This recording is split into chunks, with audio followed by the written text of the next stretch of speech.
Hello there, my beautiful movie peeps. Thank you so much for tuning in on another live stream here on 3C Films, the YouTube channel you come to watch me be a little cringe. Oh, it's so nice to see you guys. So sorry I did not live stream on Friday. Was busy and I wanted to do a side flick, all other things, but still trying to give you at least one live stream a week here on YouTube, and it's so nice to see you guys join in. We got a lot of interesting topics to discuss here today. Rattling off some of the things we're going to be talking about here.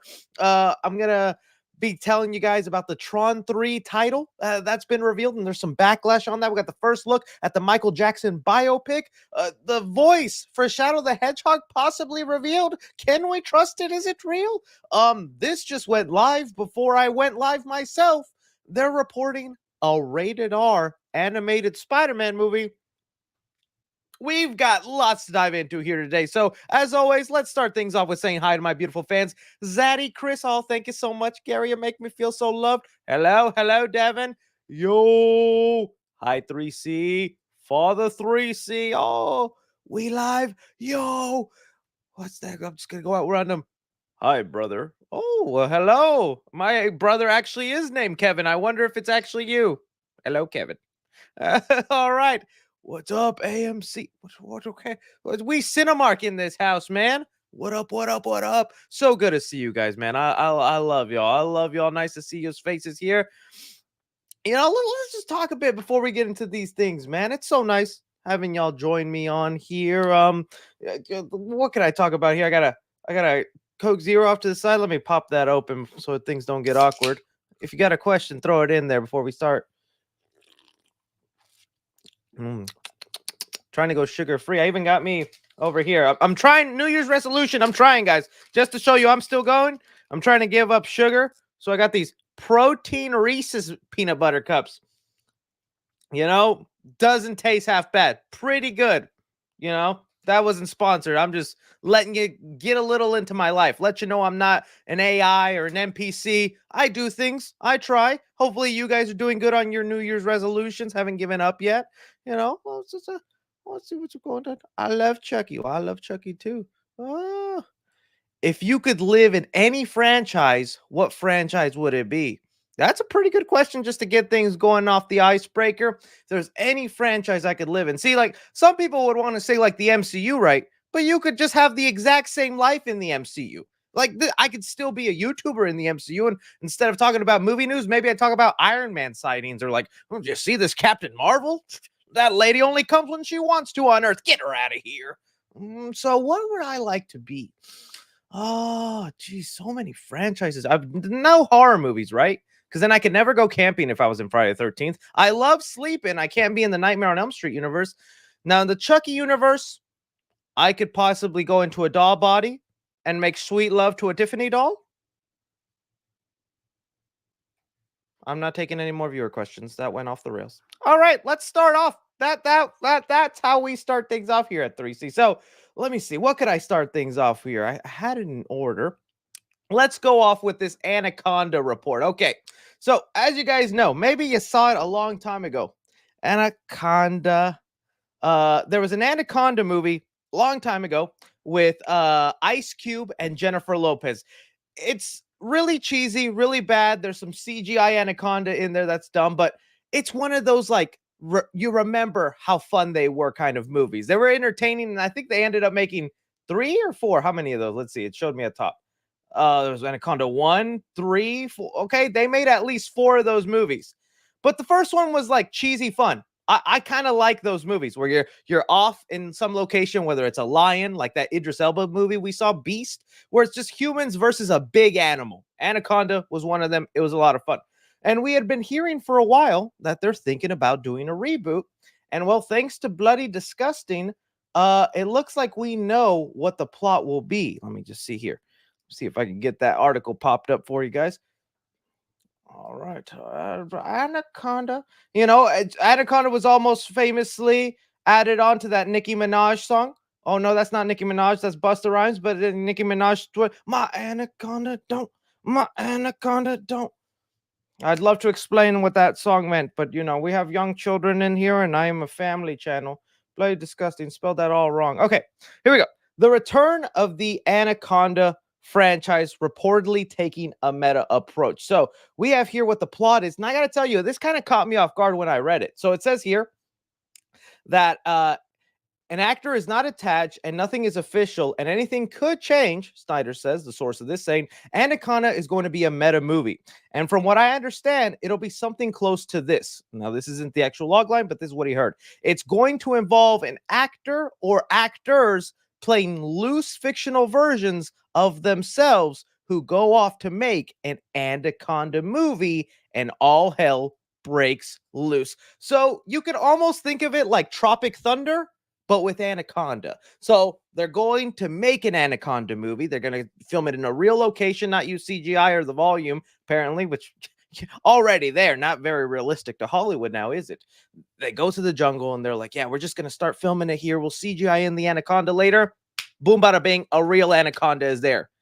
I kind of like the sound of that pro. I don't know how amazing that could be or how bad. I feel like, to me, that sounds like, yeah, I'd check that out. Like, I don't even know what the plot of these other Anaconda movies were that we saw. There was like 4 of them made.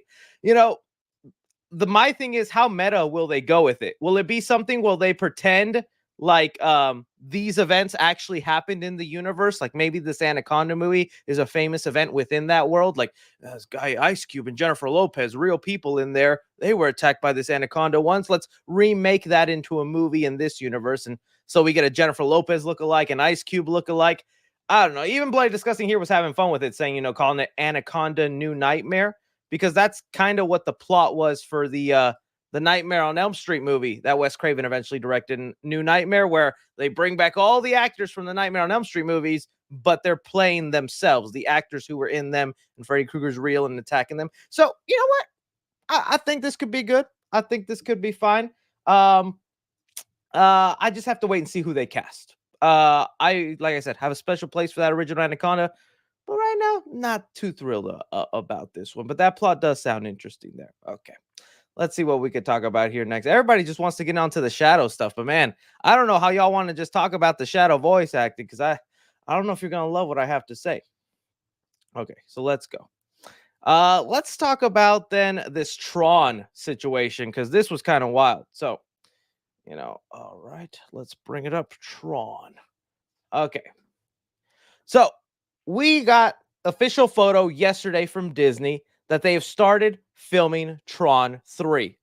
Always wondering if this movie was going to happen. People have been wanting some sort of sequel ever since the original Tron. Well, not the original Tron, the second Tron movie, Tron Legacy, which, you know, if I talked about this on my TikTok account. Look at me, such a TikTok account, and I made a video talking about it, and there were so many comments of these little 10, 8-year-olds who didn't know that Tron Legacy is actually Tron 2, and there was a Tron movie made before that that is technically Tron 1 that was made in 1982. Maybe some of you don't even know that right now. The Tron movie that came out in 2010, that is not the original Tron. That's the second movie. This right here is original Tron. That's Boomer Tron right there. That actually sounds cool. Boomer Tron? That's a cool name right there. So it was funny seeing all the people go, Tron 3? When did Tron 2 come out? I've never heard of Tron 2. I'm like, oh, technically, Tron 2010. Oh, geez. Now I'm searching up calculators. Technically, this is Tron 2. So for anybody else that was confused, there you go. And well, now we're here, Tron 3. And the biggest backlash coming from this was the logo they came out with for this movie, because they decided to replace the O in Tron with a 3. And when you really think about it, that makes no sense. They usually do it with movies that have an E. So like, I know I found like Taken 3 was one of those movies where they did that. So you have Liam Neeson, it's the third movie, Taken 3. And you know what? As I was doing research for this, I couldn't think of any other movie that did it. Like Taken 3 was the only one. I don't even think Scream 3 did it with their logo. Scream 3. Let's see if we get. See, like Scream 3 didn't even do the E turn into a 3, which, you know, kind of weird because they did it with Screform. Are there any movies you guys could think of? Let me see in the chat right now, because I was trying to look for more, and the only one I could think of was Taken 3. I don't know if any other movies. Oh, I guess Megan, but does Megan count? Because that's not a That's not a third movie, but that is a good point. Megan 3. Like, what are they going to do when Megan 3 actually happens? Are they just going to call it Megan again? Megan 3? Like, that's good. Fan 4 stick, yes, but that was an A. Despicable Me? Oh, Despicable Me did it? Okay, let me see. Despicable Me. I'm gonna see. Despicable Me 3? Oh, you're well, actually, I'm not seeing it. I'm not seeing it. Let's any other ones? Despicable Me? No. All the logos I'm seeing for it have the E and the 3 separate. What's another one? Sonic 3 didn't do it. They have it at the end. See, so maybe it's not as common as we think. Morbius 3, oh, dude, you're living in the future right there. Anyways, so we get back to this, and people were just like hounding at it, making fun of it. If you other people also bringing up the fact that Tron 3 did what Venom couldn't. I thought that was pretty funny. Let me see if I can find that. See, this person here said Venom 3 isn't Venom with the E in it, but Tron 3 is Tren. We have lost the light of God. Freaking 37,000 likes. I made a similar tweet and it didn't pop off. What the hell, man? Why am I not cool? But that's what everyone was making fun of. It's like, what the heck? Even Venom 3 couldn't do this, man? Because we've seen the logos for Venom 3 and they didn't do it. In the end, it really doesn't matter that much. Like, obviously, it's not that big of a deal. And this is most likely a placeholder. I forgot the original, like, rumor for the title of this movie is that it's Tron Ares, Ares. So if they really want to, they could then put the E in Ares and flip it into a 3, and then that'll be it. I'm more concerned with what they're doing with the movie because I am someone who's a big fan of that Tron Legacy movie, the 2010 one. Not only do the visuals hold up, like I literally saw it like 2 years ago, and I was like, man, this thing is so gorgeous. The soundtrack is awesome. I thought the storyline was great. I'm surprised that movie kind of flopped or just didn't do good enough for Disney back in 2010 because that was a great film, really enjoyable. But now they're moving on to this one, and they got Jared Leto, Evan Peters. Let me see if I can pull up the full cast here. Maybe there's someone who has a full photo of it. I'm not sure if I'm digging. Like, I don't love that Jared Leto is the main character, if I'm being honest. Like, nothing against Jared Leto, but after Morbius, I'm morbed out on Jared. I think he's definitely a talented actor. He's done a lot of talented things, but I'm morbed out on Jared. I definitely was hoping Evan Peters was the main character, but I believe he's actually supposed to be the bad guy in Tron 3. The other casting choice in here that I am happy with is Cameron Montague. I watched him in Shameless. Some of you guys know him as Joker in Gotham. A lot of people like him there, but he's also the face reference for that Star Wars game. Definitely feels like a Tron person. So yeah, I'm looking forward to this. I think this could look cool. It was just funny seeing all the backlash of people that were like, "Oh, dude, what are they doing? Oh, in the 3? That don't make sense, Sony. That's all part of their woke agenda. Let me tell you, boys. Oh, don't let me see them customers. I'm gonna give them red glowing eyes and get millions of views." So yeah, that's what we got going on there. I'm excited. I doubt they're gonna call it Tron 3 like that though. It'll probably be Tron Ares and whatnot. So that's something what we had going on. People were then getting into that. So let's go into the thing everybody's just spamming about because let's just get this over with. The shadow stuff. Okay, it's in the thumbnail. Obviously, you guys are really excited for this. And man, maybe I'm about to burst your little bubble. So obviously, with Sonic 3, we have really been waiting for who is going to be the voice of Shadow the Hedgehog, right? That's definitely what I'm most curious about with this movie because Sonic 3 is on my most anticipated list. That post-credit scene that so far Sonic had like banger post-credit scenes, right? That first movie with the post-credit scene of Tails coming out and he's like, I hope I'm not too late. I gotta find him.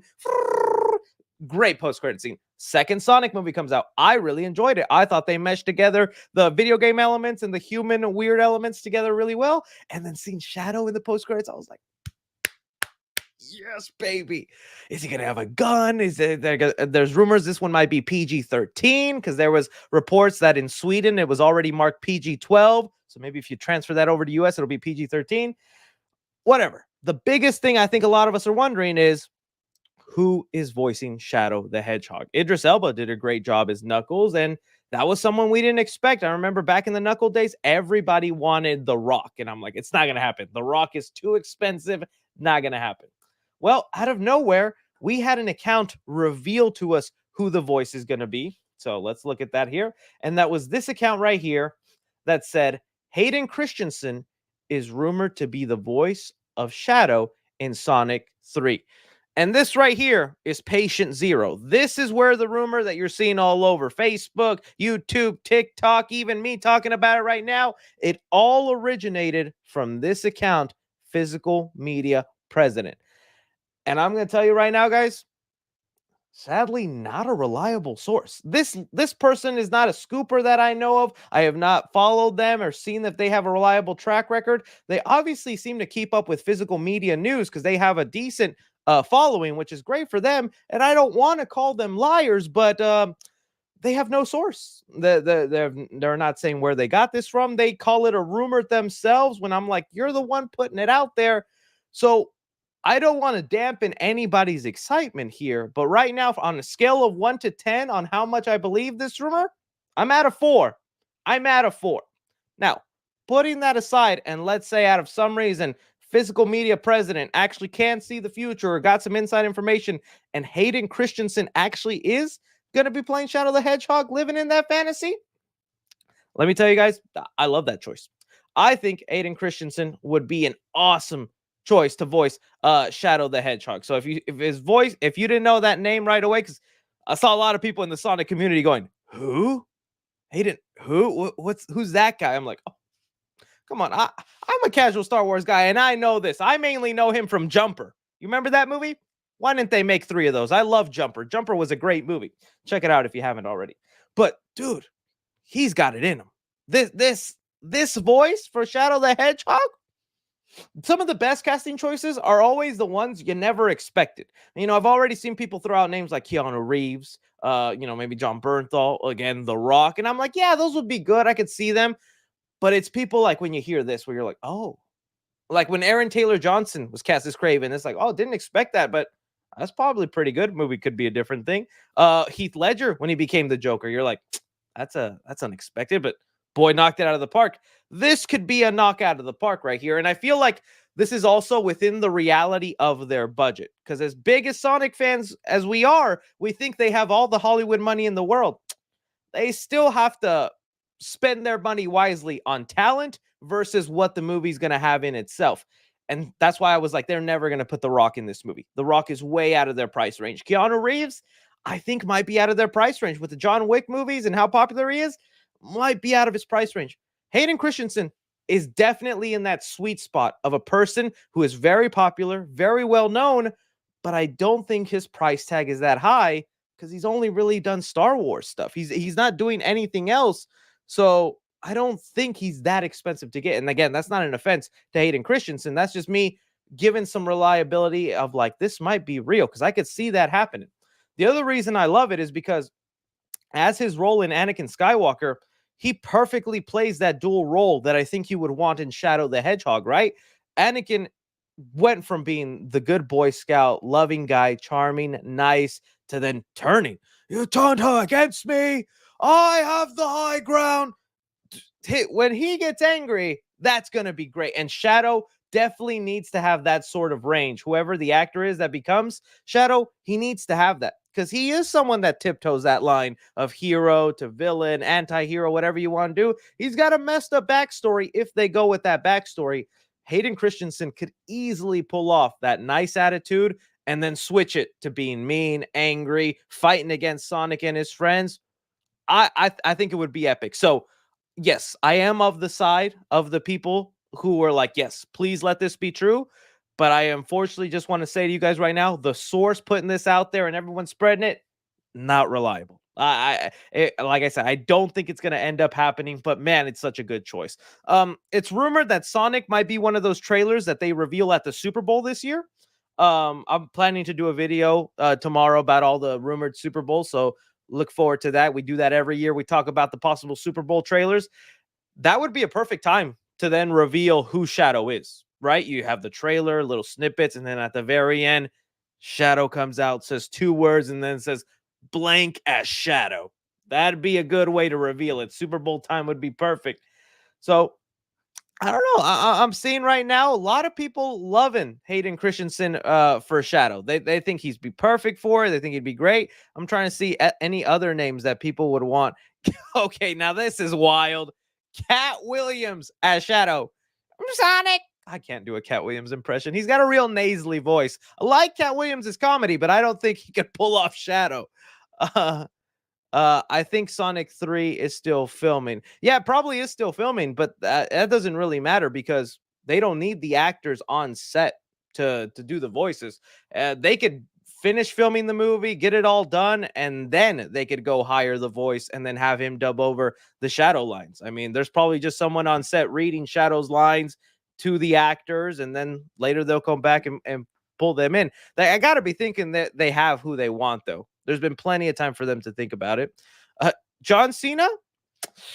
I don't think so. I don't think. Yeah, obviously Keanu Reeves is a big one. Tom Holland, come on now. I think Tom Holland is definitely out of their price tag. Chris Pratt is too busy with all these other people. Now, this is one I've been seeing a lot. Robert Pattinson? Dude, that would be cool. That would be cool. We just saw what he did with that recent Miyazaki movie. Yeah, that could be cool. But Matthew, I don't know about Matthew Lillard. I like Matthew Lillard, but that knowing that he voices Shaggy, I do not want Shaggy as the voice of Shadow. That's just I wouldn't fit. Chris Evans, maybe. Jack Black is too busy. Oscar Isaac would be cool. So yeah, that's the rumor right now. Hayden Christensen to voice Shadow. I'm like really 4 out of 10 that it's actually happening and that it will be him. No offense to this account. I saw that they recently started following on me on my main account. I'm not trying to call you a liar or anything, but it's like I just literally came out of nowhere and everybody in the internet was just like, yeah, that sounds great. So I'm going to believe it. But let's tame our expectations and see. I would be happy though. And hey, if this turns out to be 2, adding physical media president to my reliable list because now they have a proven track record. But right now, I've never seen this person tweet out any scoops or anything. This literally just came out of nowhere. All right. So that's for the Shadow the Hedgehog. Jenna Ortega, Shadow. I never thought I could fall in love with Shadow, but that might do it right there. That might do it. Okay. Let's move on now to some other reports and stuff like that. Let's bring it back now and get a little controversial. Well, not controversial, but it's definitely semi-controversial, this topic. Let me see if I can find it. It's kind of scary scrolling through Twitter now. My last live stream, I don't know if you guys saw this. I'll admit it now because thankfully I blurred it. I was searching Madam Web stuff on my last live stream. And I have my Twitter account set to sensitive content, so it doesn't show me anything nasty. I scrolled and some Sydney Sweeney Tatas popped up. Oh my goodness. I'm glad YouTube didn't flag me and they let me blur it out. But for a good 30 minutes, Sydney Sweeney Tatas were just available on my YouTube page. I was so scared. I was like, this is it. This is my cancel moment. This is what's happening. Luckily, we made it through, guys. We made it through. I think it happened at the 22-minute mark. You can see my face reaction. I go, oh, geez. And I scroll so quick. Oh, okay. Moving away from Sydney Sweeney Tatas, let's talk about the Michael Jackson biopic. So this is a movie I am so curious to how it turns out. As you guys know, there's a Michael Jackson movie being made, the first of its kind. I know Michael Jackson has had documentaries and there's been, real focuses on his life, but this is the first time we're going to get an actual film about Michael Jackson and his life. And there's a lot of interesting things about his life. So many things I want seen in this movie, right? So they reveal to us the first photo from the movie, and it comes from Jafar Jackson, which is actually the nephew of Michael Jackson, and he will be portraying his uncle in the movie. He's definitely got the moves down. You can look him up. I've seen his stuff. He definitely feels like he could imitate it. His acting ability will be a different thing. I'm curious to see that. And they also just recently casted a young Michael Jackson to be in the movie.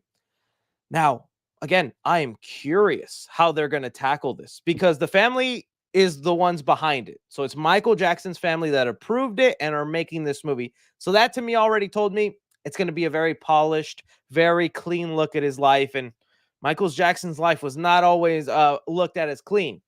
I'm someone who grew up as a fan of him. I loved his music videos, and I was shocked whenever allegations about his life came out. And deep down inside, I want to believe they're not real, but then you watch other documentaries, and I'm like, I don't know what to think. I'm curious how they plan to tackle that.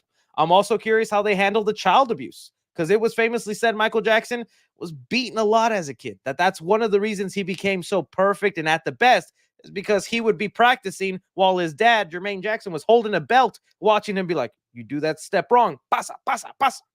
Hey, I know what it's like to get hit by that belt. It's not pleasant. To knowing it could have turned me into a national pop star, I would ask my daddy to hit me harder. Obviously joking. But still, all of that. And even Jake Johnson.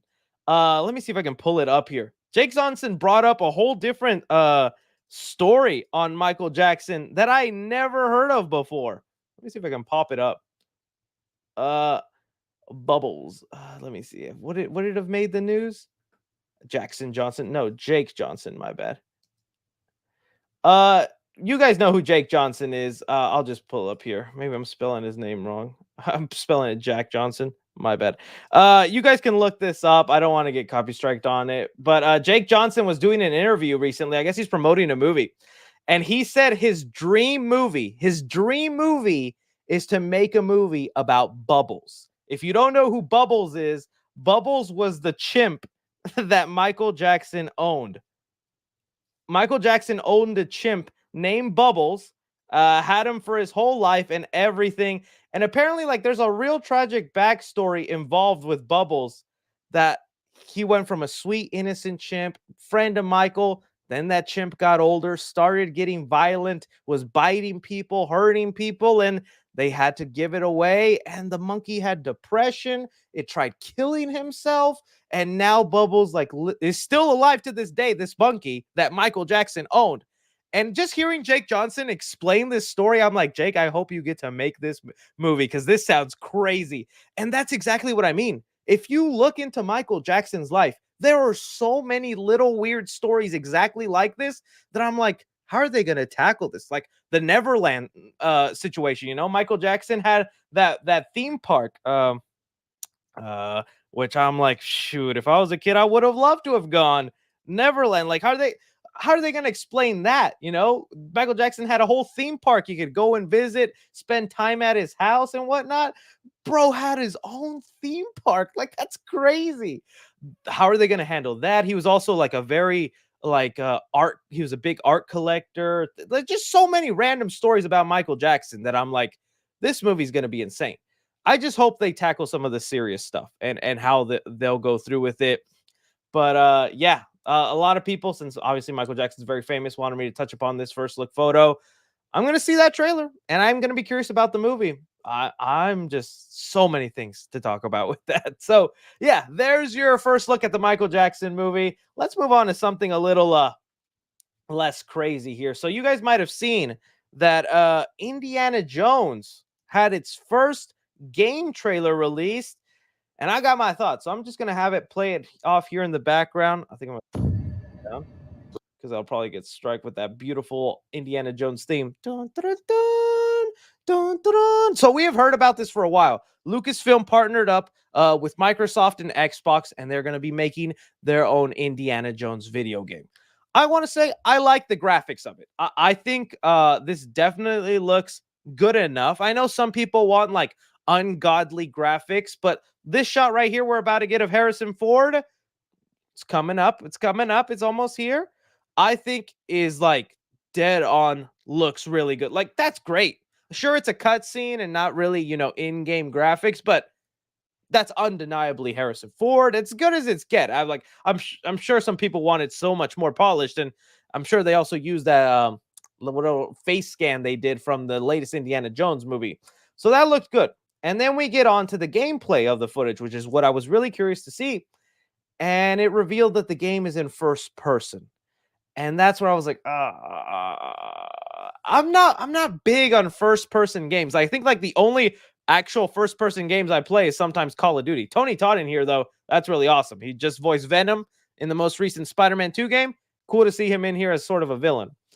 But I'm gonna try to get over that. You know, that there's that'll probably help out with the puzzle solving. I'm just curious how that'll work out when it comes to like fighting, because they do show that off. So I'm not loving that it's first person, but I'll deal with it. It is going to be different. I guess I just always saw the Indiana Jones being more like kind of Uncharted. That seems very much in line with it.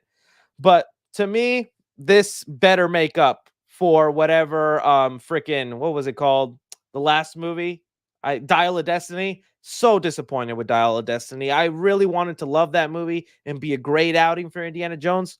I was disappointed with it.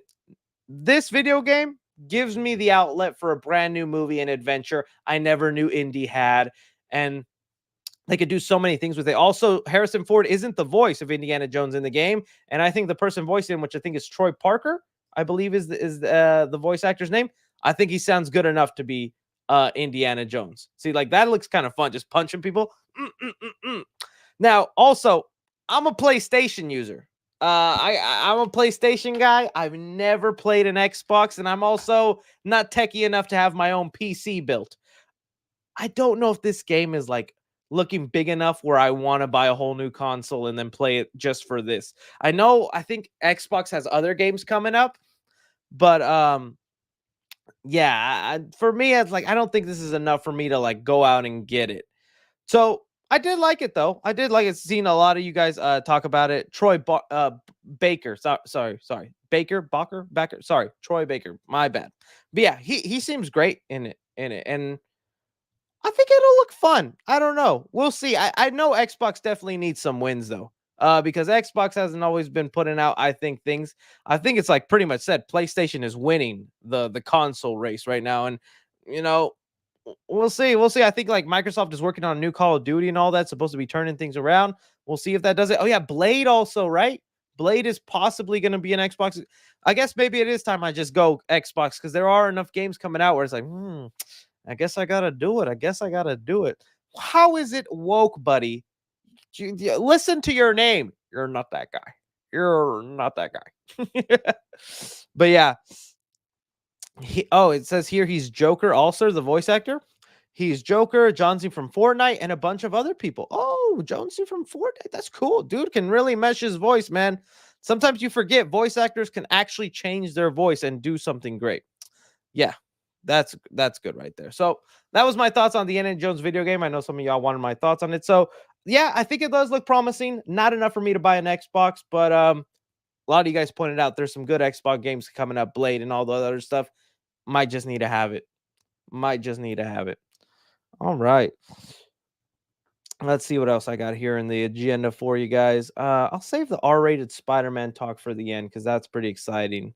There's a horror movie coming up, guys. I really want to talk to you guys about.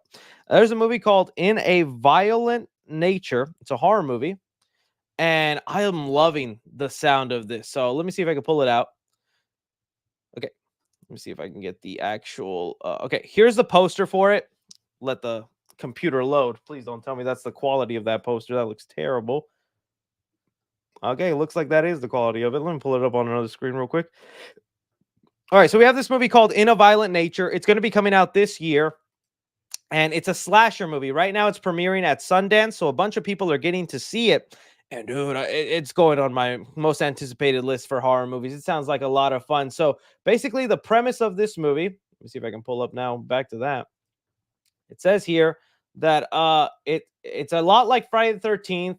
Let me see here. I had it all set up. My bad.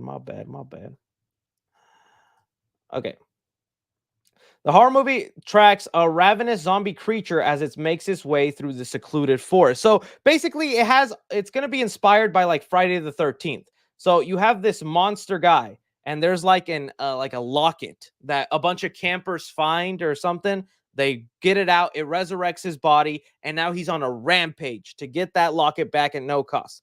The biggest difference with this movie and why it's standing out to me from sounding like a random slasher is because the movie is entirely told from the perspective of the killer. So imagine a Friday the 13th movie where you're literally following Jason Voorhees the minute he gets resurrected. There was even reviews that said like the camera is almost like literally from his behind, like a third person point of view, and you're just watching him. So you don't even get to know that much about the victims. You won't get to know that much about like other people, because sometimes in a slasher movie, they barely give them motivation anyways. You have the jock, the horny girl, the nerd, the this, that, like there's those most stereotypical personalities. It's like, what's the point of wasting time on that when we know they're just going to be there for a body count? So I think that sounds so much fun. And let me see if I can find some reviews on it, because I was seeing it. Now, the only thing I was hearing about it is that the movie is a slow burn. And I feel like that might actually like deter some people. Again, okay. Okay, so here we have a review that says, In a Violent Nature is unlike any slasher film I've ever seen, told almost entirely from the perspective of the unstoppable killer, methodical, dispassionate, and brutal vision from Chris Nash, a unique experimental horror, uh, a unique experiment horror fans will either find sadistically enjoyable or monotonous. So also, it's said that this movie is gory, that it is bloody, and hey, horror fans, we love that. So it feels like that's the biggest drawback when going in to see this movie, is that you're just going to have to like wait a little bit, but that's always how it is. The killer stalks its prey. It sees them from afar. It looks at them, and it all leads up to the ending where everything just goes buck wild. Let me see another review here if I can find one. Let's see.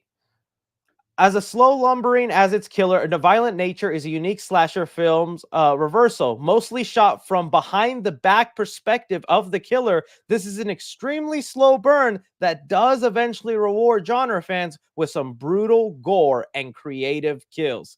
So, yeah, this is looking awesome to me. It's a movie I wanted you guys to keep an eye out for, because I think it sounds like a lot of fun. It's going to be coming to Shudder.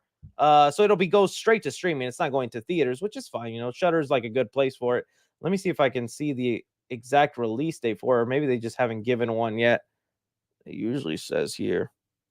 Release date. Oh, shoot. It's actually coming that soon? No way. Oh my God, it's that soon? I was over here thinking it was going to be like June or February. It comes out in 2 days? No, I just became a happy camper. Let me see. No way it comes out. Maybe that's just the premiered at Side Dance. When's it coming out then? It says Jack. Oh shoot, we get to see this thing in 2 days. I just turned into a happy dude. I thought it was coming out like in February or something. No, it says January. Oh shoot. 2 days. So Tuesday, look out for this movie. I'll most likely end up doing a review for it. Shudder, great. Again, not sponsored. I just like finding horror movies that sound fun and interesting. And you guys know me, big slasher fan. And this feels different. A movie told from the perspective of the killer. I'm sure there's maybe other movies out there like that, like Leslie Vernon. That's a good one.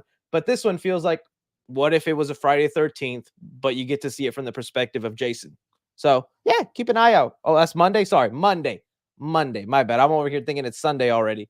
Monday, yes. Monday we'll get to see it, y'all. So that's gonna be fun. Look out for that review on the channel then. Review on the channel. All right, what else do I have on the docket? Let me look at my points. Did that. Let me just give my thoughts on this real quick, guys. And then we'll go into the R-rated Spider-Man movie that just got reported on. Last Thursday was the finale for season 2 of Jack Reacher. Now I'm gonna keep things mainly spoiler free right now. I think when I put this on the Clips channel, I'm gonna talk about a couple of spoilers, but I'm not gonna do it here on this. I'll add that separately. If you are not watching Jack Reacher, you need to hop on this show. It is on Amazon Prime. I feel like a lot of people have Amazon Prime. It's just part of their Prime subscription. Dude, this show, like, if you just want like a classic good guy versus bad guy type of things, this is the show to do it. Now, season 1, if you haven't seen it, yeah, I do recommend you start there. It took me about 3 episodes to get into season 1 and kind of like the feel of the show and the characters around me. Make it through season 1. It's worth it, because by the end, you're an enjoyer. Season 2 is 10 out of 10 every episode. There's only 8 episodes in the season, but I'm telling you, every episode of season 2, I was like, dude, Jack Reacher's making me want to.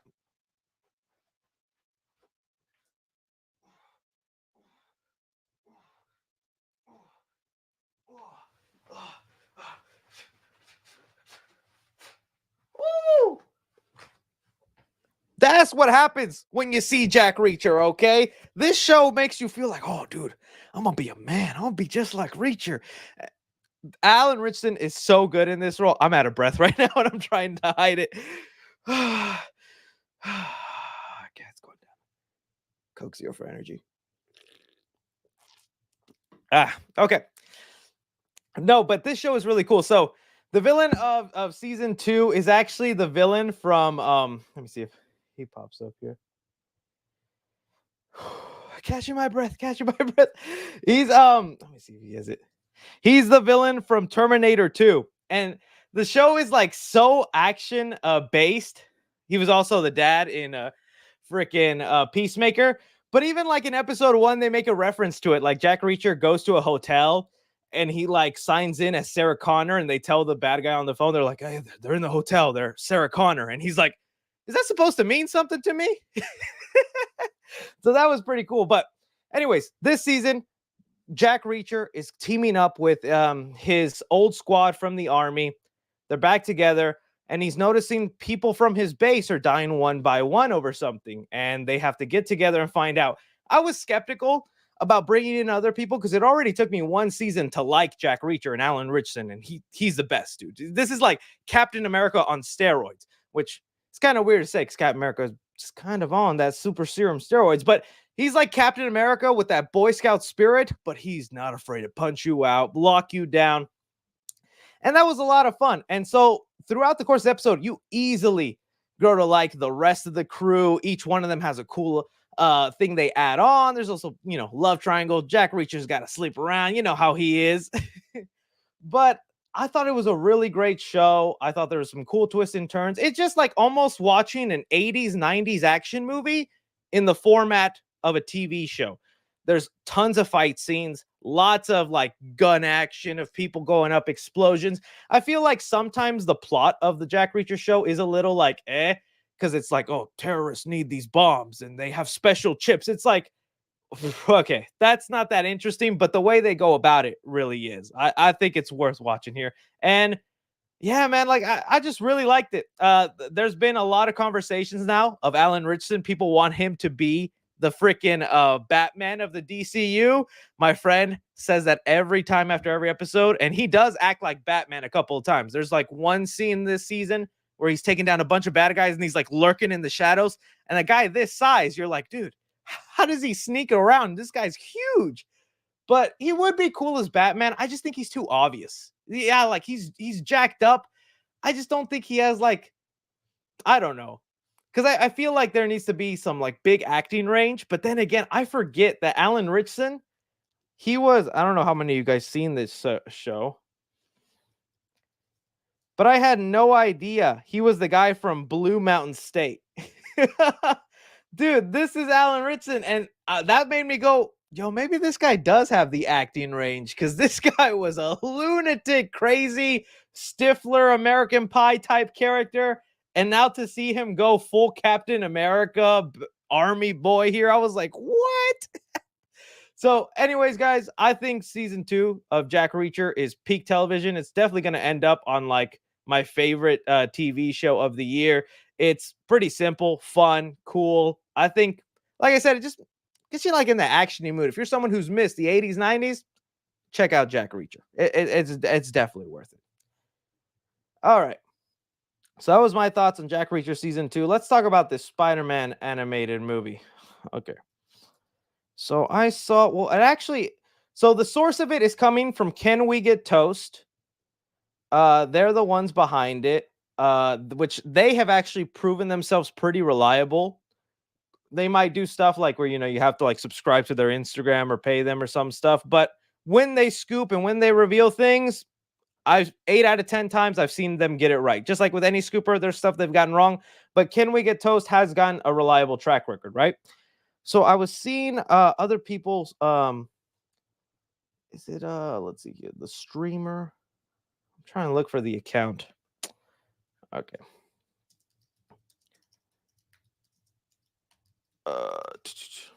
See if I can find. Okay, that's too specific R-rated. See if I can bring it up. My bad, y'all. My bad.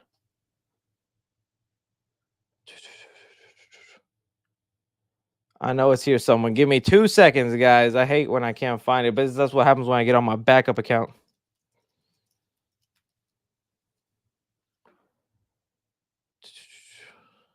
Spider-Man and oh, there it is. Okay. Here we are. They're the ones that turn it into an article. That way we can see it and don't have to be a subscriber to them. So they're saying here, animated R-rated Spider-Man movie reportedly in the works. So this is what they're saying here. Let's go into it. So after behind the scenes, oh geez, really? See, and this is why I hate the scooper game. Because look, read this. After we posted this rumor, the person behind the account personally messaged me and requested I remove the article because they have a supposed 24-hour embargo on the news, and they release behind their paywall Instagram account. These scoopers, man. If you're gonna scoop, just tell us the news. What is this about putting it behind a paywall and then not giving us the information? Oh my goodness. So the information was there, but I guess can we get toast on here? Asked nicely about, oh, can you not put that up? There's an embargo and my news and all that. Whatever. I guess that's the scoop game, right? But I read enough of it so I could tell you guys my opinion of it. My bad. Let me get that back up here. No, this one is it. Yeah. So I read enough of it to give you guys my opinion on it. So basically, they're saying that Sony is interested in making an R-rated Spider-Man movie, and I'm like, okay, that sounds off, and that feels like something they would make up and not do. But you got to think about where Sony is right now in relation to Marvel in the MCU, and it starts to make a lot more sense. So for one, we know Sony and Kevin Feige, whether it's Sony MCU movies, Sony right now, they tried their best. They wanted to play Kevin Feige's game. They thought if we make the first Venom movie PG-13 and it's good, maybe sweet old Kevin Feige will let Venom be part of the MCU. Movie was they didn't do anything. Then they're like, okay, we'll just do Carnage now. We'll make it PG-13, censor it down, and then Kevin Feige will let us into the MCU, right? No, they did that post-credit scene, sent Venom into the MCU, and then post-credit scene, they sent him right out. So Sony got the idea. They were like, fine, we're clearly never going to be part of Kevin Feige's plans of the MCU. They're going to do their thing. We're going to do our thing. And then that led us to Kraven the Hunter, which shocked all of us when this movie was revealed to be rated R. You know how exciting and pissed off that made me at the same time? Because Sony, you just did Carnage. You did Venom, Let There Be Carnage, one of the most brutal R-rated comic book characters, and you made him PG-13, but you're going to go behind our backs and make now Kraven rated R? But it's the lessons they had to learn, because they thought there was a good chance Kevin Feige, if they censored it down and kept it family friendly, Kevin Feige will let them join into their universe. Sony got the idea. They're like, we're obviously never going to be part of it. Let's just do our own thing and separate ourselves from these guys. So we're getting R-rated Kraven, right? He's biting people's noses off. He's killing people. There's blood. It's going to be, we'll see how violent it gets. It might still be kind of like family friendly-ish rated R. You know that kind of rated R I'm talking about. And also, Sony is starting to venture in to the R-rated animated movie. They have a couple of them lined up. Oh, here's a video I made on them. Here's a couple of ones they have. Now, these release dates are all terrible now because a lot of things happen, pandemic and then the writer's strike, all that. But these movies are coming up. You have Fixed, which is a movie about a dog who's about to get his balls snippity snippy like we do with all dogs. My little Nolan, I did it to him when he was a little puppy. Can't have him going around humping things. But it's an animated movie about a dog's last day with his balls. And I mean, if you only got one more day with your balls, I think we know what you're going to be doing with them. And they're making a dog movie like that. That's a Sony movie. Then they have, I think from the creator of Samurai Jack, I forget his name, General Tarkovsky, Girl Tarkovsky. You know who I'm talking about. A movie called Black Knight, also going to be rated R by Sony, animated. It's going to be more action based, nothing like Sausage Party or Cruel like that. So Sony is wanting to corner the market on rated R animated movies. They feel like that's maybe the future and they want to be the first ones there.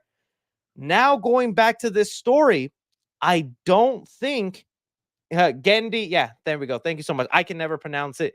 Gendy Tarkovsky. That's the one making that Black Knight movie, and I believe he did Primal and Samurai Jack. Really great stuff. But now looking at this story doesn't sound that crazy anymore. I think at the end of the day, they still need permission for Marvel to do these projects, as I understand in the contracts. Who knows what they have? I can't think of what animated movie they could do that's R rated. Going off the top of my head, maybe a Spider-Man 2099 movie. You could maybe do Spider-Man 2099 because that would be a lot more darker version of Spider-Man. I mean, he's not a vampire, but he's got the teeth, so he's done a lot of biting and things like that, and blood, futuristic, cursing, a more mature look at Spider-Man. But since he showed up in Spider-Verse, I kind of doubt that, right? He already has his reputation there. Could they then spin off and do another one? So it's like, I don't know about that. Then you think about like Spider-Man Noir, that, yeah, definitely could. But because he's like a guy with a gun, there's mob, it's dark, black and white. There's a way you could kind of do that. But then they have the Amazon show, and that's still happening. So would they then turn it into a movie instead of the Amazon show? That's a possibility. They could end up doing that instead of that.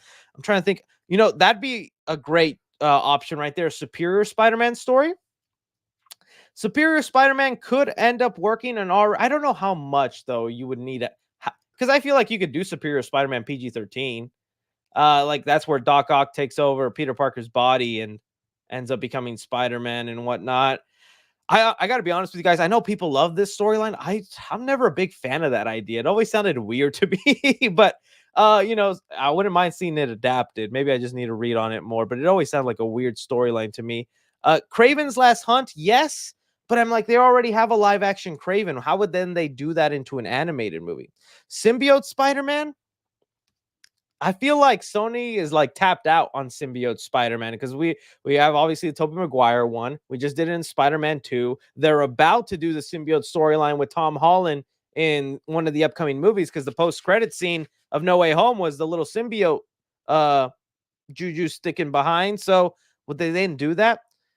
So Marvel Zombies, now see, that's a whole different thing because, again, remember, it's just a Sony property. So it'd have to be Spider-Man related. Marvel Zombies would include all of the MCU. You couldn't just really do that. Spider-Ham adult, that's actually a brilliant idea. Where was that? An R-rated Spider, slasher. Nah. There could be a way you could do Spider-Ham rated R. I doubt it, though. I doubt it. Death of Spider-Man? Yeah, but I feel like they already kind of did that in the first Spider-Verse, right?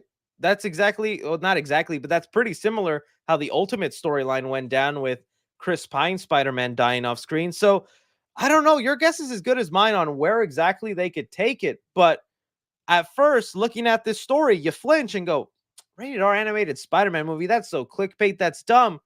But you look at the history of what Sony's gone through, being rejected from the MCU, now making R-rated Spider-Man movies. They're making R-rated animated movies. An R-rated Spider-Man movie could actually happen. Moreland, that'd actually be cool. The villain is Uncle Ben. Peter. Moreland would be cool. So, yeah, this is something to maybe look out for. It could happen.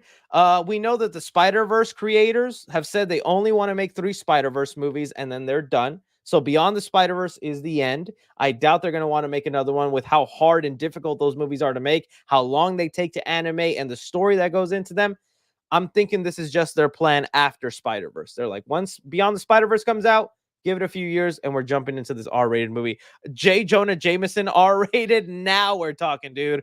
I want to see J. Jonah's college days, why he became so grumpy and all that. Aunt May spinoff? Maybe modern-day Aunt May needs to make an OnlyFans.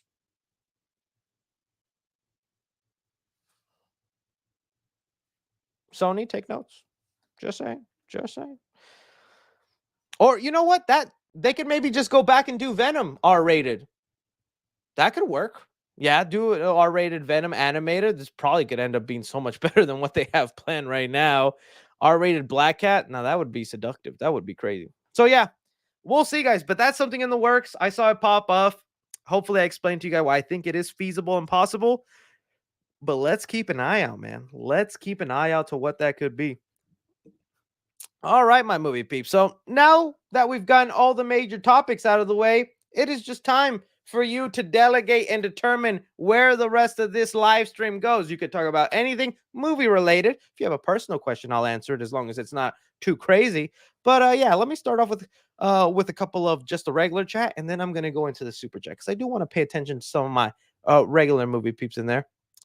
Uh, can you look at the subreddit? I get so scared of looking at the subreddit on YouTube because if I look at the subreddit on Twitch and it's crazy, that's fine. I don't mind being banned from Twitch. But if I'm banned from YouTube, bro, that I gotta start sending my application into frickin'. I'll just show this. I know y'all want to see this. Look what they put on my screen. What the heck? What happened? Look what they did. Look, this is what's happening on the 3C Films Reddit. They're photoshopping my face onto Nick Avocado. And I said it. I thought this was me for a split second. When I jumped on the live stream, when on the Reddit the other day, and I looked at it, I was like, is that actually me? Because it looks pretty convincing as me, man. Nothing against Nick Avocado, but I was like, come on, man. What y'all doing to me? And I like how my fans did report it. They said, it's targeted harassment at someone else. Whoever you were that reported this bullying for me, I see you. I feel you. Thank you. You're glad you guys have my back. Now, let me look at the rest of the subreddit off screen because, bro, if I put on something on screen I'm not supposed to and I get banned, I'm going to be so sad. Let me see what else we got going on here. Okay, my collection. It's all the same stuff. It's nothing really that big or anything. Y'all can check it out if you have the time, but I'd feel safer checking out the subreddit on Twitch because YouTube, it'd be scary, y'all. It'd be scary. So let me just see what some of you guys are asking. All right, let me go into some of these questions. Polar Express sequel. I saw a lot of you guys talking about that. Look, for the Polar Express sequel, I don't know how much of that is actually happening. So there was a report going around that the Polar Express is getting a sequel, right? It's saying here, Polar Express producer shares exciting sequel update. And he says here, Gosman revealed that they have the Polar Express lined up for development, but admitted that it still involves lining up a lot of movie pieces. Listen, I'd love to, he just added. He's also eyeing other film sequels. I'd love to do a sequel of Where the Wild Things Are and all that. So for anybody freaking out or excited that the Polar Express is getting a sequel, it's not. This is one of those situations where the person behind the movie just gets asked, hey, would you make a sequel to that? And they go, yeah, I would. I'd like to do that. And then he also went, these 4 other movies I made, I want to make sequels to those too. But the most popular movie he made was Polar Express. So obviously that's going to get the headlines. This isn't something immediately in the works. It's not something we're going to see in the next 5 years. I honestly think we're never going to get a Polar Express sequel. If they ever do a Polar Express movie again, it'll be a remake. They'll update the graphics, make them less scary, do a live action version maybe, because that's the new hot thing with like How to Train Your Dragon and Moana. So they'll probably end up doing a live action. So yeah, that's why I didn't talk about it on Side Flick or bring it up, because to me it didn't seem like an actual thing happening. It was just a producer going, yeah, I'd like to make that, and I also like to make it for this and this movie and that movie and that movie. So not really happening right now. Not really happening. All right, let's see what else we got to talk about. I can bring it up. Hey, yo. Woo, chill out, chill out, chill out. I talked about the Shadow Voice rumor. I'll put it on the Clips channel if you missed it, or you can watch the live stream back. Let's see what else you guys are saying. What do you think about the Ray movie news? So it was just a rumor, right, that the movie got delayed or that it's no longer happening. Look, I like Daisy Ridley. You guys hate this, and I'm probably gonna get dislikes right now. My favorite of the new trilogy was The Last Jedi. I know fans of it hate it, and I can understand why. But I thought The Last Jedi was doing some really great pushing forward modern stuff for Star Wars. I love the scenes between Daisy Ridley and Adam Driver in there, and the conversations about, I don't want to be bad, I don't want to be good, I want to be something in between, join me. and all that stuff, the way they took down Snoke and all that. Like, I thought it brought up some great ideas. And then for freaking the recent movie, Return of Skywalker, whatever, Rise of Skywalker, to just retcon all that because of bunch of people were crying online. I'm curious to see how this turns out, but I'm just not the biggest Star Wars guy. You know me. I'm happy for Daisy. I don't want her to get bullied and stuff. But Star Wars has just not been able to decide what movies to make. Every time they announce a movie, it gets canceled like a week later. Like, the freaking Taika Waititi movie, the Ryan Johnson trilogy I wanted to see. I hope it happens, but right now there's the only definitive movie I think we're getting is that Grogu and Mandalorian movie. That's it. Who would you cast for Back to the Future? I know this one is actually very cliche, and Back to the Future is my favorite movie of all time.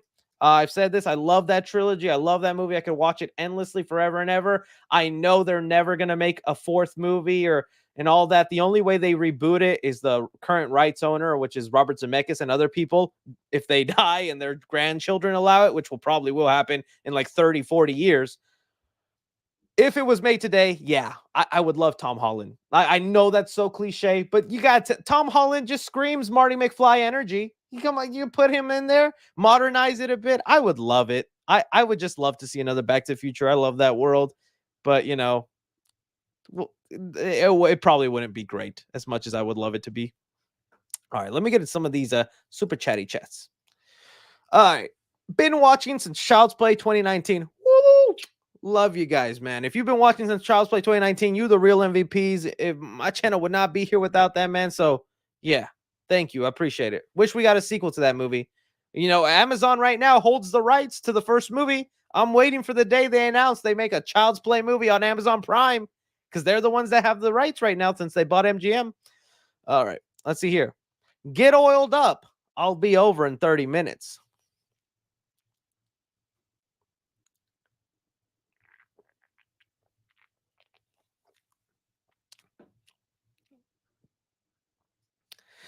Chris, do you think Zootopia 2 will release in 2024? Because there's an untitled Disney animated scheduled for October. Ooh, I think so.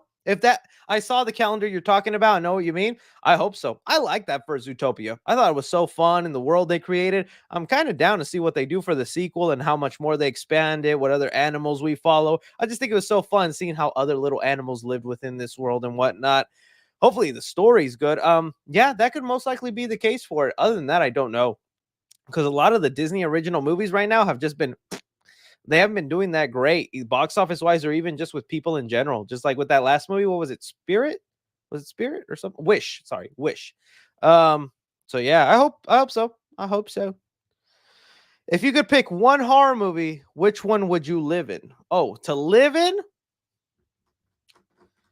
Oh, dude, that's a toughie right there. See, I'm looking at my horror movie characters and like, why would it be like where I could benefit in them? Like I said, Chucky, because then that means voodoo is real in that world. I could go to the voodoo school, learn how to transfer my body into different dolls, go around, haunt people, do crazy things. That would be awesome.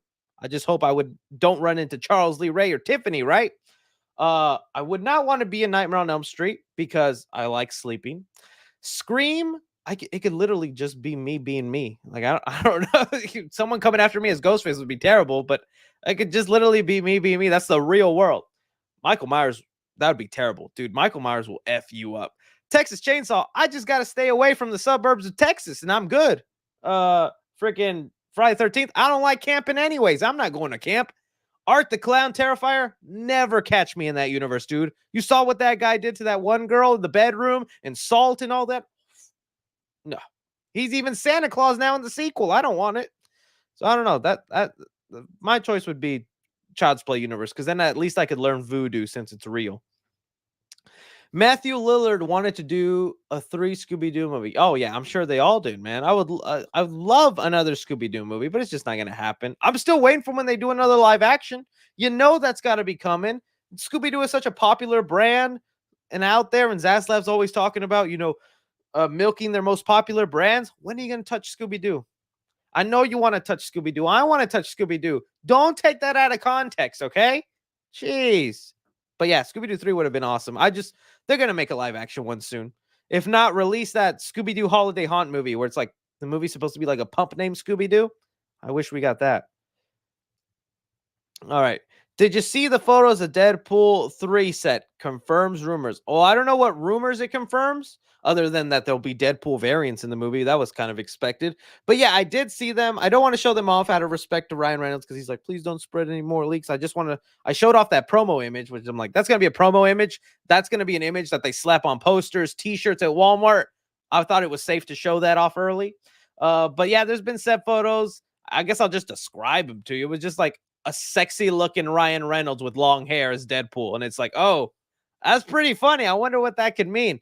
I'm curious about that movie, man. It's either going to be amazing, top tier, good, or trash, embarrassing. I feel like there is no in between for Deadpool 3. It's either aiming for the high ceiling or it's going to fall flat in its face. Oh, man. Is there any news on a sequel to Child's Play 2019? Are you planning on making a video on the potential it could have had and your sequel story ideas? I don't think we're getting a sequel 2019. It's far past. It's also a different company owns it now. Because like I said, Amazon bought the rights.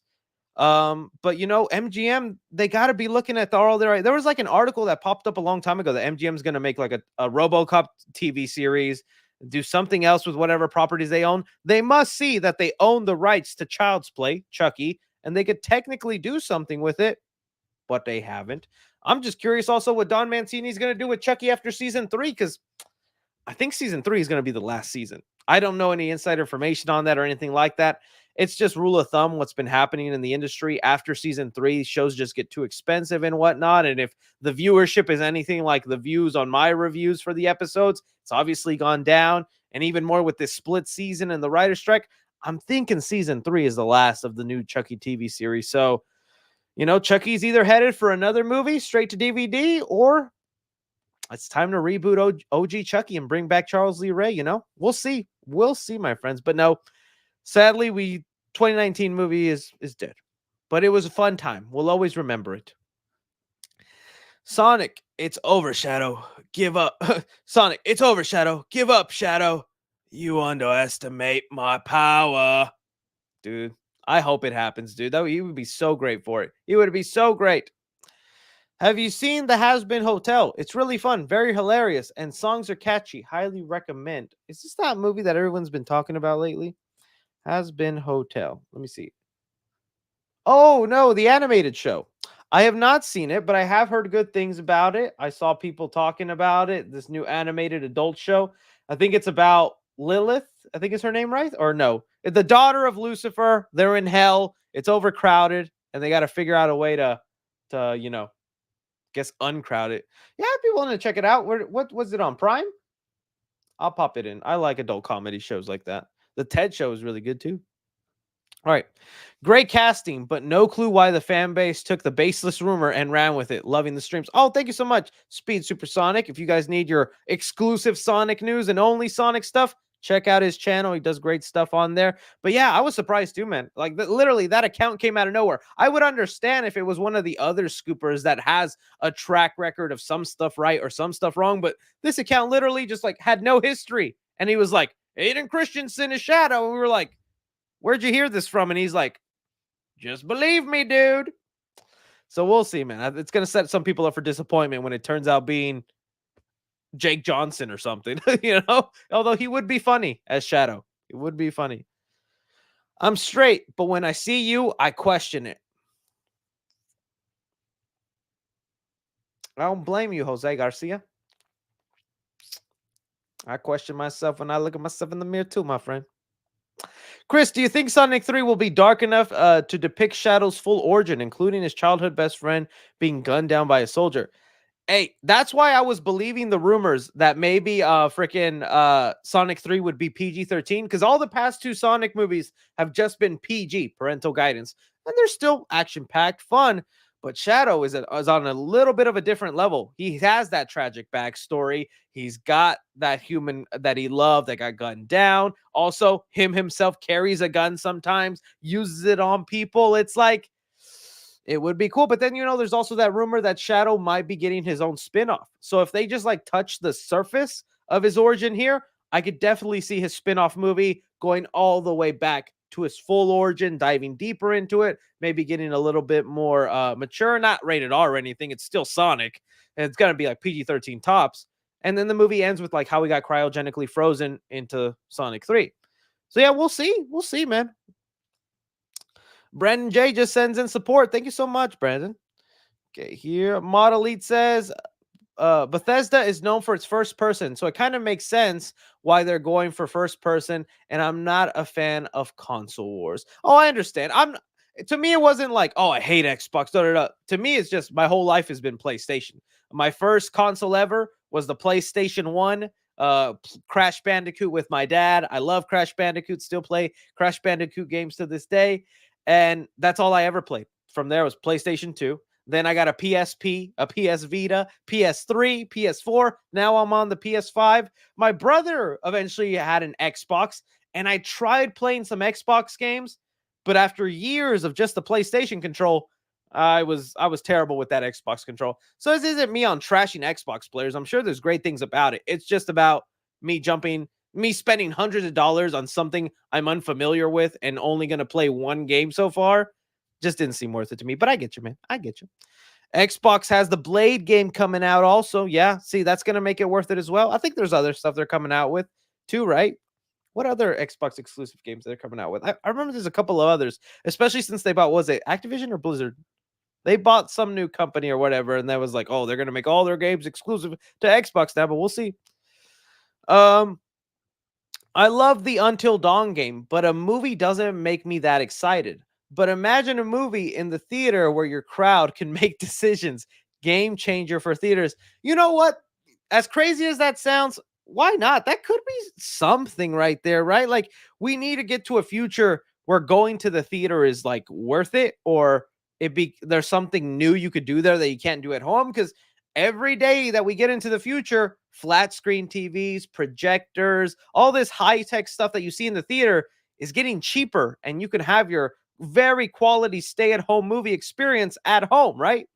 So you do need to create experiences only in theaters that would warrant you going there.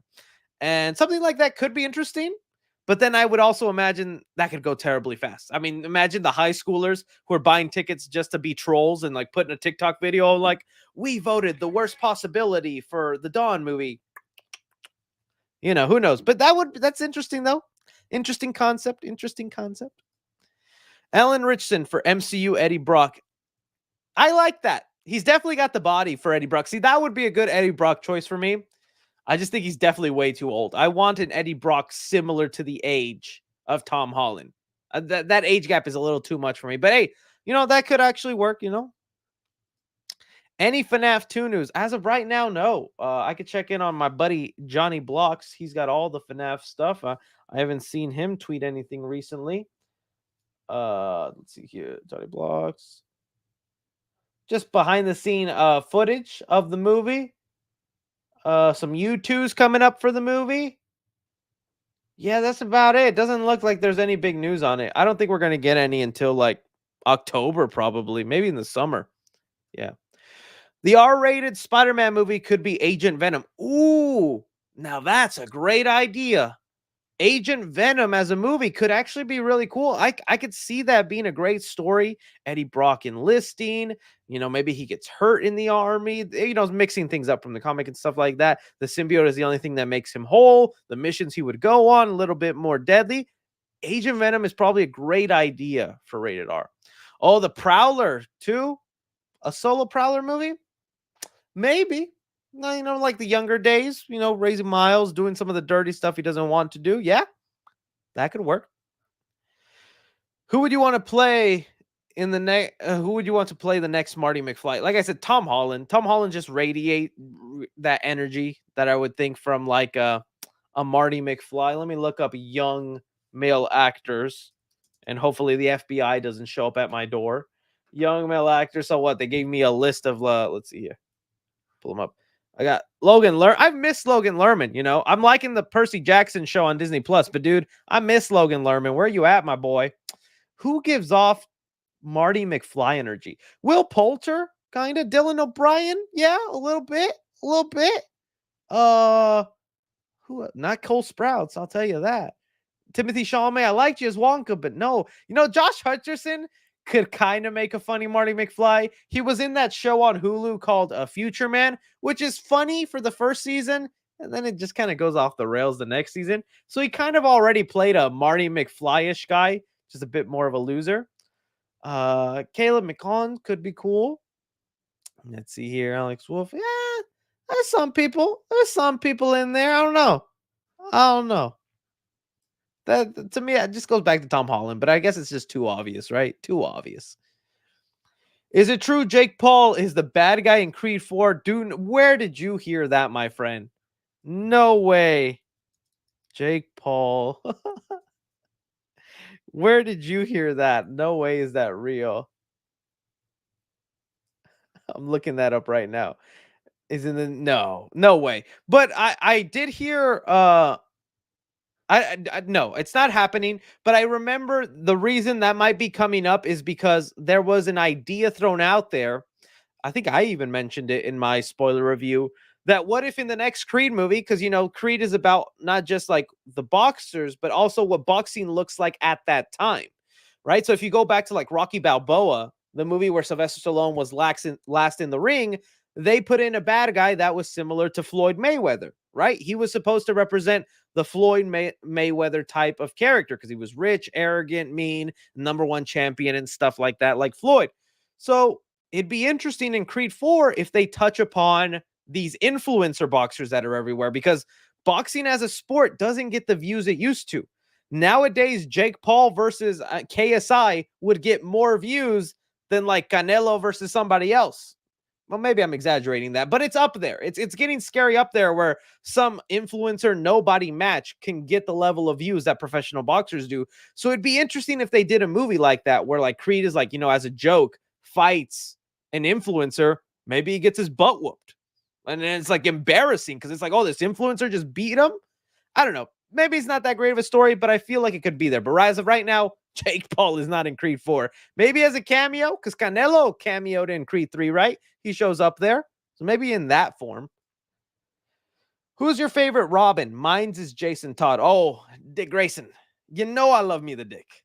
Dick Grayson is my favorite Robin. He's just always has been. I think he's just like the great little Boy Scout, and he has a good story turning into Nightwing. Jason Todd is definitely one, also has a tragic story becoming Red Hood. Damian Wayne is definitely up there. Like the only one I don't get into is I think Tim Drake. I need to read some Tim Drake stories, but I will say this about Tim Drake. By far the best Robin costume. That's what I'll always say about Tim Drake, even if he's like maybe my least favorite Robin. Tim Drake always has the best Robin costume. Like my dream is to get buff one day, or at least just athletic-y looking enough, and put on a Tim Drake Robin suit, because that's a cool suit. That's my favorite Robin suit. But yeah, that's my thoughts. And I mean, imagine me oiled up just like that as Robin. Woo! Might have to give up my YouTube career for that. Yeah. Chris, have you ever had Chris, whatever happened to the Real Steel show? Dude, I have no idea. Sean Levy is Sean Levy's behind it. So if you didn't know, there was a report way back that we were going to get a Real Steel TV show. Real Steel, which if you haven't seen Real Steel the movie, dude, do yourself a favor. I think it's on Disney Plus now. Hugh Jackman starring in it. It's one of the last like feel-good action movies. They don't even make movies like this anymore that are kind of like for family. They make you feel good. Oh, I wish they made a sequel to it. But Sean Levy is the one who directed this, and he's making Deadpool 3. Well, I'm thinking he's really busy with Deadpool 3 right now, and he's also about maybe to do some episodes of Stranger Things Season 5. I'm thinking that stuff is holding him down right now and why we haven't heard about this. But after Deadpool 3, he could maybe jump onto this for Disney Plus. I'd rather have a sequel movie, but a TV show I wouldn't mind. But I got to be honest, just Disney Plus shows don't hit the way they used to, or haven't at all. They just don't hit comparatively to some other stuff. But yeah, I'm just thinking he's really busy with all the other stuff he's doing right now. What's your most anticipated horror movie of 2024? Let me see. I think I actually did make a list. Most anticipated. Best movies. Oh, okay, no, I thought I had a list off here to the side. For sure, that In a Violent Nature movie is one of them.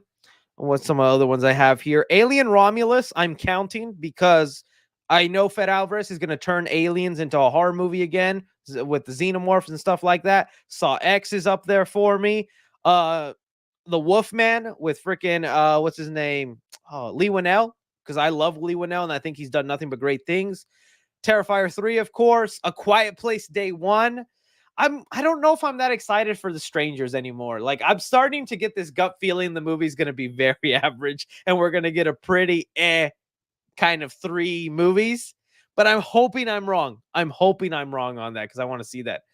I can tell you movies I'm not that I think are going to probably be bad, but I'm still going to want to watch, like Imaginary, that Blumhouse movie. Looks cool, mainly for that teddy bear that comes to life and kills, but I feel like that's going to be like 2 scenes in the movie. I feel it's going to be kind of uh let me see. There was what was another one? Horoscope with Ned from Jacob Batalon. Horoscope, come on, you know that movie's gonna be cheesy dumb. The Winnie the Pooh sequel probably gonna be the 2 Mickey Mouse horror movies coming out, those probably be So yeah, those are some ones right there. Oh, I said Saw X. Sorry, Saw 11. Saw 11. My bad. Thank you, chat. Thank you. Keeping me on my toes, as you should. When it's eventually public domain, will someone make a horror movie about Marty and Doc killing people? It's bound to happen. It's bound to happen. Everybody does it. But it's just, can we at least make them with higher budgets, please? Why do we got to make them so low? Yeah, but that's so far off into the future. When did the first Back to the Future come out? Let me see. Is it 1980? Back to the Future. When did that one come out? 1985. So 100 years from there, which is what, 2085? I don't know if I'm gonna be alive then. Unfortunately, damn, I'm not gonna be alive to see the Back to the Future horror movie. Dang. Are you going to make a membership on here? No, like I said, I never want to get greedy with YouTube and take advantage of you guys who watch me and click on my channel. Thankfully, right now, I make enough where I can have my life, I can feed my pets, I can do the things I want with just regular YouTube videos, TikTok, some Twitch here and there. Asking for memberships and doing a Patreon and all that, I think is just a little too extra. Maybe one day if I start to fall off and things like that. But right now, nah, I don't want to ask you guys for more money. Just you support me is enough right here. So no. But thank you though. Thank you for offering.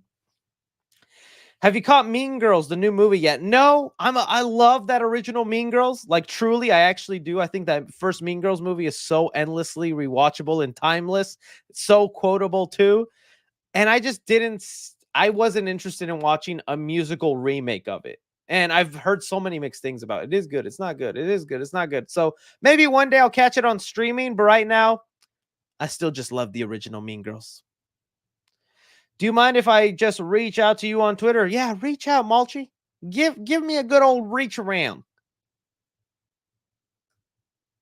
Love your videos. Have you ever watched A Film Theory by MatPat? And if so, what do you think of him retiring? Oh, dude, I love MatPat videos. I was watching MatPat Film Theory videos before I was a YouTuber. He's definitely someone I've looked up to. Crazy great editing and style. And I'm so jealous of the way he's like built almost a company because that's something I just can't seem to figure out here. And I don't even want to know if I want to figure it out in the thing of like hiring people in terms of like an editor or a team and turning this into a company. That's like it's something I like would want to do, but then I'm too scared to have my dumb butt be responsible for other employees. Oh my goodness! Sometimes I'm lazy. Sometimes I don't want to get out in bed to then know someone's rent is due because of me if I don't work. Oh, that's kind of scary. But MatPat, yeah. Oh, he deserves it. I mean, he's done a lot of great things, and I totally get what he means about where like he feels like he's reached the most he can do. I can see myself hitting that wall someday here on YouTube because as much as I love making news videos for you guys, doing little adventure vlogs and stuff like that, I have other goals in life and other things I want to achieve. And you want to tell yourself if I can make them, if I can do that. And he has passions to make, I guess, I don't know, movies, TV shows, or other things out there, and I hope he accomplishes them. So yeah, it's sad, but I'm happy he's taking that courage and leap. And hey, the Theory channel doesn't have to die. He's got other people moving on there for him. But yeah, so I respect Matt Patton. I'm good for him. I'm good for him. Chris is Ken for a Ken spinoff? For real, though. Been here since Space Jam 2. Oh, the Space Jam days, man. When we getting Space Jam 3? That's what I want to know. Thank you, man. Ryan Gosling is kind of hard to beat with that Ken energy, though. Who knows if he gets that movie? I remember that was a rumor a while back that he might get that spinoff movie, but who knows, man? Rumors are rumors, right? All right. I think that Until Dawn movie will be sort of like Groundhog's Day. Maybe it's a witchcraft or something else, but it will cause the characters. Oh, dude, that's like a smart way right there. There you go. You know that in a weird way, that's kind of like a cliche thing to do. The whole groundhog. I mean, Madam Web is technically doing that, where she's trying to save the girls, but every time she dies, she restarts and whatnot. This could actually really make sense for Until Dawn. That's a great idea. That way you play out different scenarios, you go into that, and then you go with the dude. I think you just cracked it. I'm gonna call David F. Sandberg because he's a YouTuber. I'm a YouTuber. We all know each other. I wish I knew David F. Sandberg. Dude, that's a great idea right there. I wouldn't be surprised if that turns out being true. Smart. Made a 3C Discord and sent you an invitation on Instagram. Okay, I'll look into it. People have been asking me to open up a Discord. It's hard enough running or trying to run that Reddit account. I'll look into it, man. Yeah, I'll see, man. I know some people have been wanting me to do that. So yeah, if it's everything seems good, we'll make it go public and everyone can join and we can just spread around bully things with 3C. Yo, Chris, I've been watching you since 3C Film movie reviews. I'm glad I found your channel. You always give the best movie news. Hell yeah. Keep on doing what you do. Oh, thank you so much. That actually means a lot to me. I like your emoji there. Oh, yeah, right there. That means a lot, man. Thank you so much. Appreciate the support. Chris. I honestly think Amazon is waiting for the Chucky TV series to end so they can start with their version. Hopefully they continue the 2019. See, that would be smart for them to do, right? But you're right. Maybe they are waiting to be done with that TV show. And then they're like, that was our time to shine. Because, yeah, you don't want to oversaturate the market, but you got to think to themselves with like Megan and how crazy money she did. Amazon, you have the money. They've only made Chucky movies. Well, that last Chucky movie, they made it for a really cheap. Amazon, give them that $50 or $70 million budget, which maybe is a little too high. $50 million budget, $30 million budget. Dude, you could do a cool Chucky movie with that. Should Wally West be the Flash for James Gunn's DCU? I think that's definitely the way to go with it. Unfortunately, Ezra Miller right now tainted the Barry Allen name. But who knows? Maybe James Gunn wants to save the Barry Allen name. But I think Wally West, especially since that's the version a lot of people know from the animated Justice League series. Yeah, I wouldn't mind that. I think that'd be cool. Any updates on the live action Pokemon show that Netflix is making? I'm curious if that Pokemon show they just came out with is part of it. They did like a Netflix series, right? Where it was like concierge and it was like some realistic looking stuff. Was it I didn't even check it out. Was it good, guys? Was it not? I didn't see. But yeah, they're supposed to be working on it. See, they came out with this, which, bro, like Pokemon be making the strangest decisions when it comes to adapting their stuff. Imagine a world where you finally make the first live action Pokemon movie. You have a TV show, tons of video games, different eras to choose from. And what do you go with?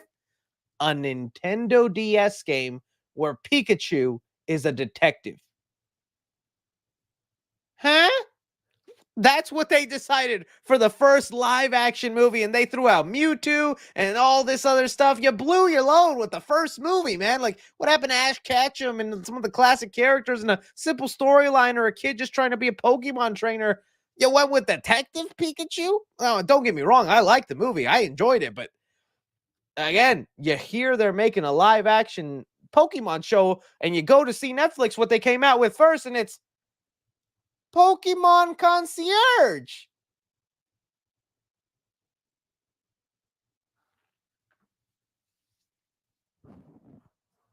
I'll never understand it. I'll never understand it. Well, would you watch a Stand By Me? Would I watch a Stand By Me reboot? Yeah, I like that Stand By Me movie. It's good. I feel like though it's done as good as it can be. I don't know if there's a reason to reboot it other than just to modernize it. Have kids on their iPads and all that. You get off your iPad and let's go find a dead body. Yeah. Batman will hit public domain in 2035. Yeah, but even then, it's the original Batman. It's not even like the Batman we recognize. I'm sure there'll still be somebody taking advantage of it and whatchamacallit, and doing something with it. But I mean, it's this Batman, the one that has like the purple gloves and all that stuff and things. And DC already came out and said they trademarked like the Dark Knight name, the logo on the chest and all that. It's gonna be a Batman we don't really recognize nowadays, but somebody's gonna be able to get away with Batman horror movie or something, which could work, but it's gonna be low budget as heck. But yeah, 2035, what's freaking right around the corner. I'm gonna be like, what, 30, 40s? Don't remind me, my friend. It's pretty chilly up here in Dallas. Hope you're bundled up, buddy. Oh, yeah, it is definitely chilly. I hate going outside. It's so cold. Raised in Texas, probably what I find cold is like a breeze to a lot of you up in the north. But yeah, it's been so up and down. And my pipes did freeze. That was scary. Luckily, they didn't burst. But 2 days ago, I went to take a shower and no water was coming out. And I was like, oh, that's not good. Not good. Luckily, everything worked out. But yes, it's chilly up in here. It's chilly up in here. Which Twitter are you more likely to see my messages? I know you probably get a bunch. There's my Chris Parker one. The one I use. The one I'm using here, is my safe one for streaming, so I don't end up whatchamacallit. So I don't end up showing anything nasty like some Sydney Sweeney Tatas like accidentally happened in last stream. But this is just my backup account. This is the one I used to stream with and all that. This is the one, if you want to try contacting me with, that's the one I mainly use. All right. Would you be down for Ace Attorney movie? Oh, what? Let me see who Ace Attorney is. I'm about to see. I don't think I've ever seen Ace Attorney, my friend, unfortunately. Sadly, that's one I've never seen, but hey, if it's a cool story and it's nice, I'll check it out, my friend. It looks like it's an anime of some sorts and all that. Dude's got a crazy haircut. Look at that line. That lineup is wild. Looks like there's already something live action though. Crazy. Crazy. What's your favorite movie studio? Ooh, if I only had like one movie studio. There would have been a time where I would have said Warner Brothers, but lately all the things Warner Brothers has been doing really bothered me. And I know it's like people are gonna be like, really, Disney, Chris? But it's like you got to think back at the year-long library of stuff they've done, not just Marvel and now that they have Star Wars, but it's like all those old Disney movies, like the Hercules movie, and all Tarzan, all that kind of stuff. I have a lot of nostalgia with those kind of movies, Aladdin. But I know people are like, I would never choose Disney. They're too woke. They're too woke. So if I could only pick like one movie studio of all time, I guess it would have to be, I guess Universal has like a lot too. There's Universal horror movies and you got the Blumhouse films thrown in there sometimes. I think I'm going to go Universal. I'm going to go Universal for now. A24 definitely. I just don't think there's a long enough catalog of A24 movies. There's definitely a lot in there I love. But if I'm talking about like for the rest of my life, dude, Universal has 100 years of movies. A24 has like what? 20 years of movies? Definitely great movies, but it's just not enough. DreamWorks is definitely good. I see some people throwing out there. But isn't DreamWorks under Universal? No. I think it's something else. No. We'll see. Yeah. I got a super sticker thrown in there. Yeah, okay. All right, let me go into some of the regular viewer questions in here. See what you guys are talking about. We chat for a little bit longer. Amazon. I think Jeff Bezos is in my chat. How you doing, Jeff? Everything good? All right. In the regular chat, if you got any questions, man, roll them out. Roll out. And we'll see what you got. Okay. What someone just said. Okay. Bro, R-rated Spider-Man gonna be the Rain storyline. Oh, that actually that'd be good. That'd be good. That'd be good. Any updates on the Alien movie? Nothing, man. I need to see something. Super Bowl time would be awesome for them to release something about that, right? Because technically that's under Disney now. Yo, it might be Super Bowl time. We might get it. As of right now, nothing official, and that's just me guessing. But Super Bowl time might be a great time because that's a movie I think they want the public to know about. Remember, Super Bowl trailers are good for just the general people, not the movie nerds like us that are online every day, refreshing Twitter and our websites going, what's new? What's new? Super Bowl is to inform your grandpappy, your uncles, the people who have jobs and lives. They're like, oh, this is coming. Remember it. Lock it down. Yeah. Pepsi Man, the movie. I remember Pepsi Man. Pepsi Man. That's something else. Let's see here. What's the next Marvel show? I don't even know what the next Marvel show is. Let's see here. Next Marvel show. Uh honestly, I don't think there's an official one coming out. I know Ironheart is like ready. They finished filming that, but no release date on it.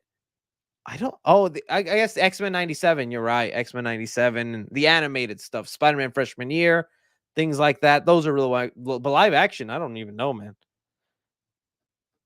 All right. Godzilla Dong news. Godzilla Dong news. I'm sure he still has it. I'm sure he still has it. Oh, you probably meant Kong, but that's just funny. Let's see what else we got in here. Mortal Kombat 2 has finished wrapping. Yeah, I saw that. Let me see if I can pull it up. We had the Mortal Kombat.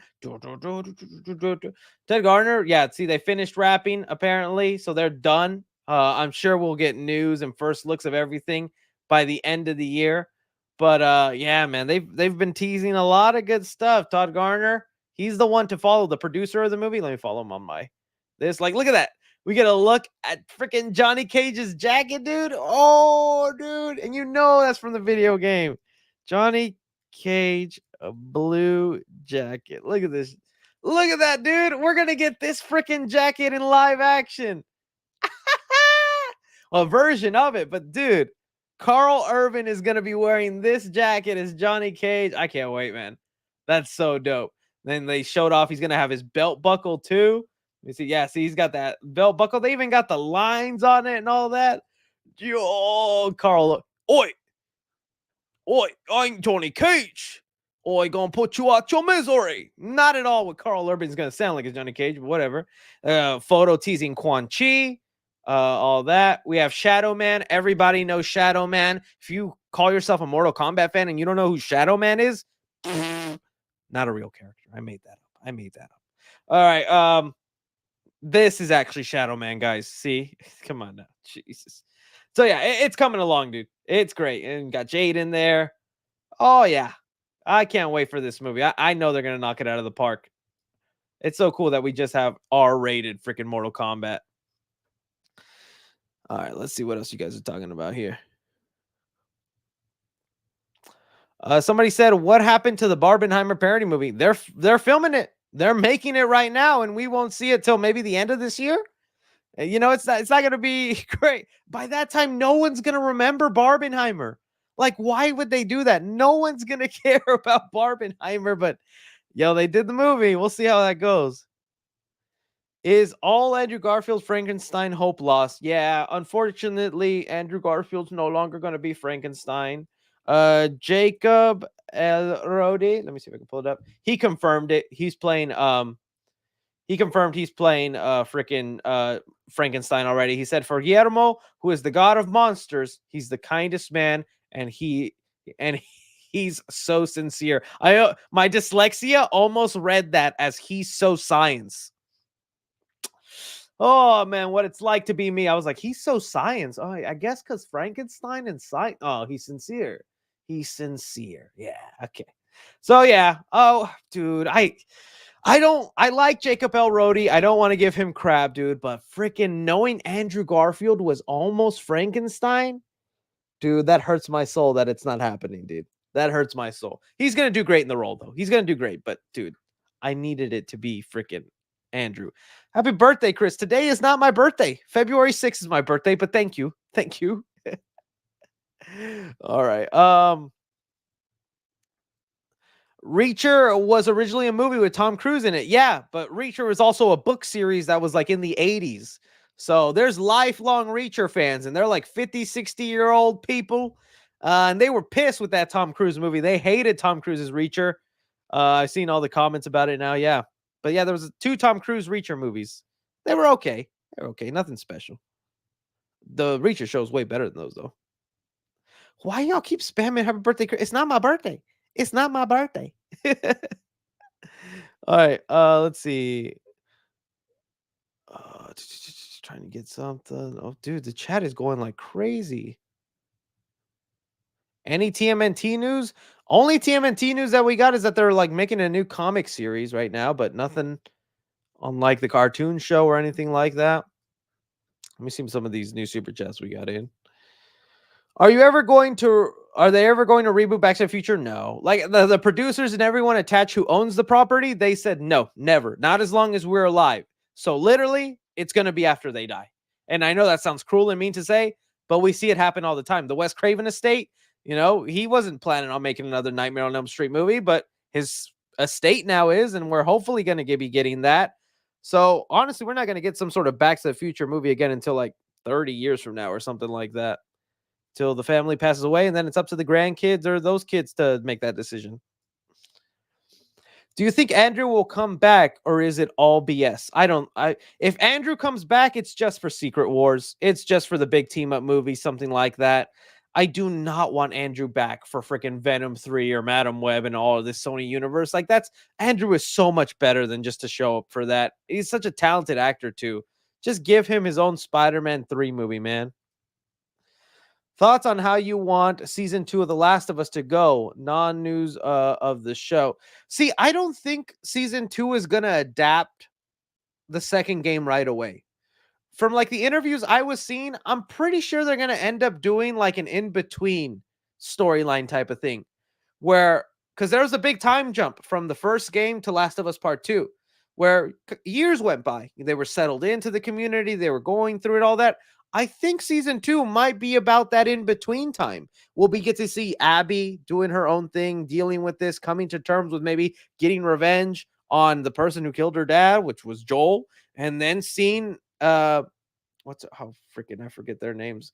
Joel and Ellie just living in the community. Maybe something happens, a new storyline we never heard of. I don't think season 2 is jumping straight into the story of the second game. I think they're gonna milk freaking Pedro Pascal and all that stuff and have a full season of just a random story in between the events of first game and second game. That's my thoughts, though. I don't know that for sure, but I feel like that's what they could end up doing. Stranger Things 5 started filming. Yep, I want to see it. There's a lot of controversies with Noah Schnapp and all this stuff. I'm trying not to pay too much attention to that. Yeah, but that show's not going to come out till like what, next year? Dude, how many people are going to we're going to care, but we'll see. Yeah, I'm excited for that. I saw that it started filming, and that right there. All right, there we go. All right, guys, I think that's where I'm going to end it for today's live stream. You guys are absolutely amazing and fantastic. I hope you guys enjoyed everything we talked about here today. If for some reason you missed any of the topics you wanted to hear, you can hear it back, or I'll put them on the Clips channel, 3C Films Clips. That's where you can find me. But I love you guys. Y'all are awesome. Have a wonderful weekend. More new movie news stuff on the channel. Going to do a Super Bowl video and things like that. So take care of yourselves. I love y'all faces, man. Y'all are awesome. Bye-bye.